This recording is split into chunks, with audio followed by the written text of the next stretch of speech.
All right, I've been putting this one off because in order to make this video, I'm going to have to do some actual work. Normally, we just get to sit here and talk about stupid shit. And that's not going to change. We're going to sit here and talk about a bunch of stupid stuff today. But there's this stupid stuff that you actually have to do a lot of reading for, which is not really what I signed up for. This all started because I got really good at Football Manager and wanted to share it with people, and now I'm here. Now I'm here hanging out with you people who just bully me into running all the time. I ran 18 miles yesterday. I ran those 18 miles and I messed up my fueling process, which is good. I'm going to have that perfected for the marathon. But my body basically shut down and I just laid on the couch the rest of the day. It was rough. And I come back to having to read club statements from Manchester City. There have been better things that have happened to me. But essentially, what's going on here? Manchester City sued the Premier League after the Premier League sent the 115 charges in for kind of arbitration, right? Which is what we've been waiting on, that kind of private arbitration thing that's going to adjudicate the 115 charges. Now, this is different. This has fucking nothing to do with the 115 charges. I mean, that's not true, right? But in terms of the actual process, it doesn't. After those charges dropped and it was clear that Manchester City was going to get pursued by the Premier League, Man City turned around and sued the Premier League for breaching laws and rules and those sorts of things. They were basically suing to say that the ATP, which is the abbreviation that we are going to use because I forgot what it actually stands for, but the ATP, which essentially means that, you know, sponsorships have to go through a certain process to confirm that they're fair market value as a part of profit and sustainability rules. If that makes sense. I'll just give your brain like 3 seconds to process what I just said.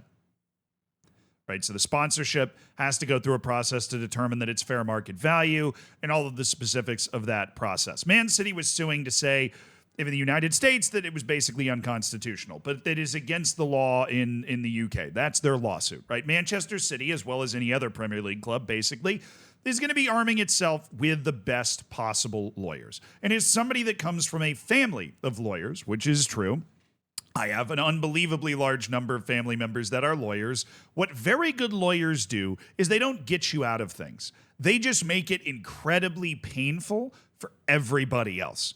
Right? You know, great lawyers, even if you are completely caught, can make it just unbelievably frustrating and painful for you to actually finish being caught. And that's exactly what this lawsuit is. I'm going to sum that up for you right on the surface. Manchester City actually voted in favor of ATP and the way that it functioned when it was put together. Okay, but now they're countersuing, saying that it is against the law, right? So this is Man City obviously being disingenuous at the very least here, and that is something to keep in mind. It is not like Man City has been working with this long-held belief. Them and 18 other clubs in the Premier League voted in favor of the ATP rules functioning the way that they work, and I'm going to come back to that later, but they realized that they might have an opportunity to inflict some pain on the Premier League and on other clubs that are in the Premier League, both of which has happened. Now, if you were reading headlines and thought that both sides were claiming victory, that also happened, right? Because this decision came down on September 25th, which you might notice was a little while ago. Both Manchester City and the Premier League had time to digest this decision that was passed down on this lawsuit from Man City against the Premier League and come to their own conclusions. The summary is that Man City got some minor victories, but overall, really not that much is changing. But don't worry, I'm going to explain to you what actually happened. There are definitely a couple of interesting parts in here. Because as this person points out, there are some battle lines that have been drawn. Chelsea, Newcastle, and Everton acted as witnesses for Manchester City, while the Premier League had Man United, Liverpool, Arsenal, Tottenham, Brighton, and West Ham as witnesses for itself. I find this absolutely hilarious because for Chelsea and Newcastle, it makes complete sense. You'd want to throw your boat in on the we want to be able to spend as much money as possible camp. Then there's Everton, which is hilarious because if Everton spends 20 more cents, the entire club might fold. That's an entire possibility, right? Like Everton is hanging over the precipice of not being able to spend any more money. Now, the other side of this for Everton is they might be able to avoid any sort of points deduction if things like ATP are found to be illegal, right? And so Everton might be able to avoid points deductions, which would in theory, at least in the short term, help prevent it from being relegated and help try and get it back to a more financially stable position. But there are three people that are coming to the defense of Man City here, people being clubs in this case, and Everton is definitely the odd one out. Newcastle, if all of the shackles are taken off, would become the best club in the world in about 3 years. And Chelsea would try to keep up with them because Todd Bowley's determined to spend every cent to his name, as well as the rest of Clear Lake or Clearview or whatever it is, to try and run up the tab and make sure that Chelsea's able to buy all of the not good wonder kids on the face of the earth. That seems to be their plan. But those are the battle lines going into this. And there was a lot of controversy around this because there were a lot of tweets that I saw initially that came out. And I want you to know, I've read all the statements and I've read some excellent investigative reporting from BBC, from The Athletic, talking about what actually happened. So I'm going to color this in for you, but I just want you to see this sort of stuff first, like this initial reaction. Man City have opened the door for every club to spend and not just the greedy red cartel clubs. That's wrong. They've actually potentially done the exact opposite. Okay, they've potentially done the exact opposite, and we're going to go into detail as to how. They've potentially done the exact opposite in a way that would harm Everton even more, which is why I find the fact that this is an Everton account tweeting this even more fun. Today's a monumental day for every team in the football pyramid except for Manchester United, Arsenal, and Liverpool. There's a 0% argument for that. It's not even possible to make a semi-informed argument for that case because really, I don't think this decision actually changes a whole lot. It just doesn't change a whole lot of stuff. And there was a lot of stuff coming out from journalists too, and like opinion pieces praising Manchester City for taking on the Premier League. I'm of the opinion that a lot of those people were paid. It is somebody that used to work in that industry, granted at not a high level as the people that are writing some of those pieces. But if you see a piece that is unequivocally trumpeting what Manchester City achieved in this lawsuit as some sort of paradigm-shifting, groundbreaking anything, they're lying. It's just not true. You know what is the truth? It is this guy, L.A. Matthews, said Man City fought 25 points in court against the Premier League and lost 23 of them. Now, Manchester City did not lose every single point. It actually had some victories, as it details in this club statement, which is just so unbelievably bright because I try to have everything in dark mode. And they turned their two victories basically into this collection of points. The club has succeeded with its claim. The associated party transaction rules have been found to be unlawful in the Premier League's decision on two specific MCFC. So this first part, it's wrong. It is wrong. Part of the decision that was made, according to the reporting on this subject, was that APT rules, which is the rules governing fair value for sponsorships and things like that, those are necessary in order to have profit and sustainability rules. They did not find APT rules unlawful. This is not a decision that is unraveling profit and sustainability rules or FFP or anything. That did not happen. That is literally just wrong. They found certain ways that the Premier League was executing APT to be unlawful. They did not find APT unlawful. There is a difference. It's like if I say, yo, one of those eggs is bad. There's a difference between that and like all eggs everywhere are bad. I don't know why I picked eggs for this. I did just buy some. They are in my fridge. I'm very excited for breakfast tomorrow. The tribunal found that both ATP rules and the current amended APT rules violate UK competition. That's not true. That's just not true. All you have to do is research this and find actual credible reporting about this to know that that's basically not true. I mean, there might be a way for their legal team to make some sort of argument that that's true, but the spirit of this sentence, there's no way that the spirit of this sentence is true. Based off of everything, everybody that has read all of this stuff is talking about. That like they have... APT has not been found to be in violation. Let's go to the Athletic article, okay, for a second. City, as part of its lawsuit, City claimed that ATP rules were inherently incapable of capturing the specific features of agreements and amounted to price fixing, which was restricting their earning potential. This was given short shrift by the panel, who stated that it is difficult to see how the PSR can be effective without such a mechanism. That's it. That's a direct quote from the panel saying that it is like, that's what I'm referencing. You know, like ATP does not violate UK competition laws. Certain ways they were executing APT does. And when I'm talking about certain ways they were executing it, I'm talking about things like the Premier League on a couple of occasions dealing with Manchester City was supposed to only take 25 days to make decisions, took longer than that. And it's a separate part of this kind of decision. There was also the question of Manchester City knowing what the benchmark is beforehand for fair market price. And the panel sided with Manchester City that it should be a little more transparent in terms of what benchmarks the Premier League is going to use to determine what fair market price is. But that wasn't even a full win for Man City because they also acquiesced to the Premier League, saying that obviously having some of that stuff not be public knowledge is also important. There has to be a certain element of secrecy to all of those benchmarks, but there were certain things that were picked out that could be provided to clubs beforehand, right? So it wasn't even like a full slam dunk victory on that, but they got some transparency on what the benchmarks are. So let's say that the Premier League is using, you know, the last 5 years worth of sponsorships in the Premier League as a straight up and down benchmark for what price should be paid for something on a jersey. Then Manchester City would be told that, so that when they're having one of the companies that one of the people that owns Manchester City also runs, they can make an accurate bid for it. Because when you're just, you know, money is literally no object to you and you own these companies and you own Manchester City, you're kind of just making up numbers and writing them down on a piece of paper to figure out these sponsorships. Man City was essentially complaining that it was hard to guess what the benchmark was for fair market value, which, while that is just an absurd thing, I don't necessarily even think it's a bad thing.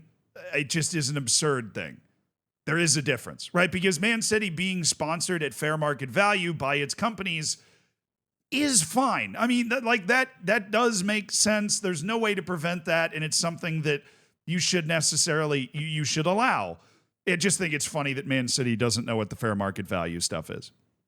But that's just a lot of legalese. The Premier League was found to have abused its dominant position. I think what Manchester City is referring to here is that the panel found that on two separate occasions, which they reference multiple times kind of in here, the Premier League kind of didn't apply its own rules correctly, like straight up and down administrative error when it came to judging two separate potential sponsorships. So we're not talking about 115 here. You know, we're talking about two sponsorships that the Premier League was found to have not applied its own rules correctly. Some paper pusher, some decision maker somewhere just got the numbers wrong. Somebody did the Excel spreadsheet wrong and fucked up, and now they're getting called out in this statement. The tribunal has determined that both the rules that the rules are structurally unfair and that the Premier League is specifically unfair in how it applied those rules to the club.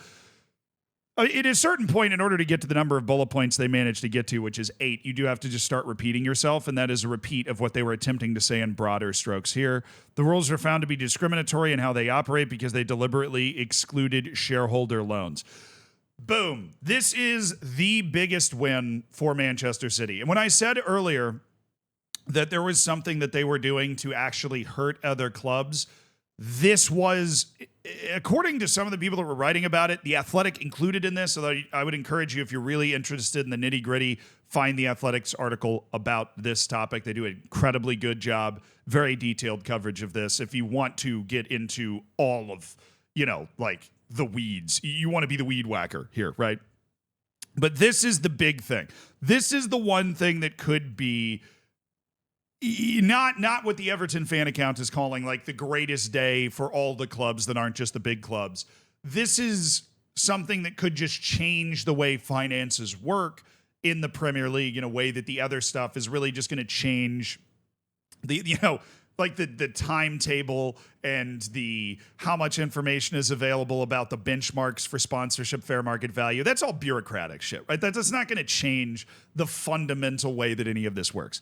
This could a little bit. So it turns out that a lot of these ownership groups have been giving interest-free loans to the club, right? And Everton's included in this. That old Everton owner dropped $450 million in an interest-free loan to Everton. And these, up to this point, have been excluded from ATP, which is, again, the mechanism that's used to determine fair market value for stuff. They were not going in and determining whether these loans were fair market value. Now, the reason they weren't doing that, again, to be very clear, was because the clubs voted on it and decided not to do it, right? Just based off of plain old club democracy. Manchester City was one of the clubs that voted on not doing that. But now, in order to try and make this as painful as possible, they have held that up against the scrutiny of the law, and it did not pass the test because the law was not able to find a discernible difference between Manchester City inflating sponsorship value, right, to basically give more money to its club under profit and sustainability rules. They weren't able to find a real difference between that and ownership groups giving interest-free loans to their club to do the same thing. They couldn't find a discernible difference, and so they have essentially ruled that those loans should be subject to ATP, which means you cannot give an interest-free loan because that's not fair market value. You cannot give an interest-free loan to your club and have that bolster the finances of your club. Now, Arsenal has done this recently. Like a lot of clubs, Brighton has done this. Since 2009, the guy's thrown in like $400 million on interest-free loans. All of those could now be subject to ATP, which means you have to have interest on those loans, which means it becomes much more expensive for the board members to give them and the club to take them, which means the clubs have access to less money. So if you're talking about this being a win, like that one Twitter account was, I think it was Lee here, talking about this being a win for clubs being able to spend more money, that's literally the direct opposite, right? This is going to hamper clubs' ability to funnel money from its owners into the club itself, potentially significantly. And it is by far the most important thing here, even though it is, I believe, the second smallest bullet point. It is amazing how much they managed to repeat themselves, though. The tribunal held that the Premier League had reached the decisions in a procedurally unfair manner. Like, that's what... Yeah, that's this. That's that exact thing. As well as these general findings on legality, the tribunal has set aside specific decisions of the Premier League to restate the fair market value of so these are the two transactions that they said that they messed up procedurally. And that's that. Yeah, I already talked about the delay as well. So that covers Manchester City's bullet points. And people started to pick up on this too. Somebody tweeted, so basically City got ripped up in court and they paid journalists to spin the story. I don't think they got ripped up in court. City did make this more painful for the Premier League. They found bureaucratic inaccuracies in the Premier League. They found unnecessary and illegal under Premier League rule delays when it came to making decisions about this stuff. And they also managed to get the law to say that ATP should include interest-free loans from owners. So even after all that, though, what this doesn't do is launch any sort of massive paradigm shift in the death of PSR, profit and sustainability rules. It's not the death of FFP, and it is not a giant change in the status quo. We have to see how everything reacts to the fact that interest-free loans are now going to be a part of ATP. But Manchester City is still up on 115 charges. And the most important thing, to TLDR it, it's not going to change the 115 charges that they're up against. Okay, at the very most, it's going to reduce it by, what was it, 2 sponsors? That like by 2 sponsorships, it is not going to remove the larger current of the case, the backbone of the case, right? They found bureaucratic errors within the Premier League infrastructure, and they have taken minor steps to try and improve those bureaucratic errors. And that ATP stuff about loans. But the ATP stuff about loans, it doesn't even have anything to do with the 115 charges. Right? Like, that's not even something that's involved in the case that City's handling. They're just making life more difficult for the Premier League. Maybe the funniest part of this whole thing, though, is City actually was so jilted that the Premier League was kind of getting its side out and that more dutiful reporters were kind of getting into the weeds and figuring out what actually happened, that they wrote to all the top flight clubs rubbishing the Premier League's statement, branding it misleading and inaccurate, which... Look, dude, at a certain point, the facts come out, and you can't just release 8 bullet points that are kind of repetitive and have all this grandiose language that isn't actually true. Facts don't care about your feelings, man, you know? No, but seriously, this makes the entirety of the Premier League feel like high school. They're just passing notes back and forth, like Debbie's a bitch, like that. that's what's happening, right? But the end of the day, the decision happened, and there's going to be another decision about the 115 charges, which means, Man City didn't outright win everything, right? Because that was kind of the point.